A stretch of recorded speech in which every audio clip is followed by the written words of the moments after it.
Alright, this is a new lace monitor which I got from David Kirshner down in New South Wales. Here he is up there, he's just trying to scoff down some ruminants.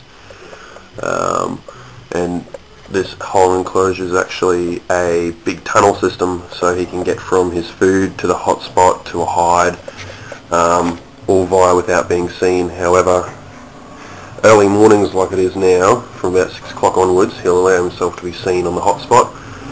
But he can also choose to sit in the hide as well in the hotspot, so he's just trying to swallow a large amount of ruminants there, and I don't think you can really see it because the light's blurring it, but there he is there, and he's just going to go down into the hide.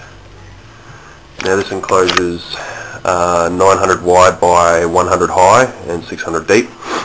It's using some mulch which I found in the local bushland, which is quite moist, so it keeps the humidity high, and all these logs have just been basically randomly found around the place, but I think only 2 of them aren't hollows and the rest are. He's got a UVB up there which is just a halogen with the UV filter actually pulled off of it. I find they work a lot better, and David Kirshner also mentioned in his care sheet that the fluorescent bulbs actually don't work too well with giving off UV, yet these halogens actually really pump it out, so it works as heat and UV, and they're a great bulb. They're only about $10, and yeah, you just get a screwdriver under the filter and it pops straight out, something glued on. So my recommendation for anyone wanting a lace monitor that they can tame up, like Snakeman069 on YouTube, get one from David Kirshner, because all that lace monitor plus the one also in his other videos of Dean's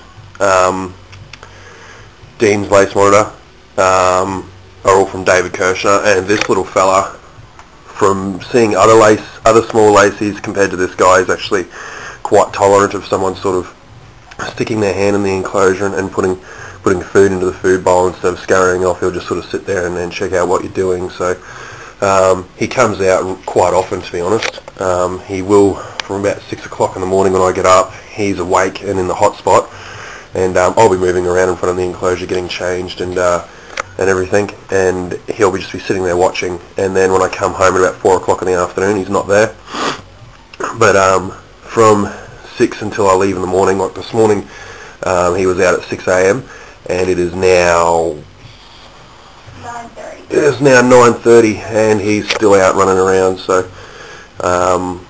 I would recommend getting any lace monitors you want off David Kirshner. I wanted one about 8 months ago, and I contacted David Kirshner, and he said, I'm going to have some in the incubator very soon. And I thought, I don't really want to wait that long, but I was reassured by Snakeman069. Wait for David Kirshner's lace monitors, you'll be very happy, and I must admit, it is one of the most attractive lace monitors I have seen, bar Tiger. But yeah, I would recommend 110% to David Kirshner. If you have to wait, do it, because it gives you time to prepare, read up on how they're looked after, and then you can sort of find a suitable place for this guy to sit. So yeah, 110% get David Kirshner's lace monitors. They are the best. Okay guys, I'll throw up some videos later on of a Western Brown and a Alice Springs Mulga. Have fun.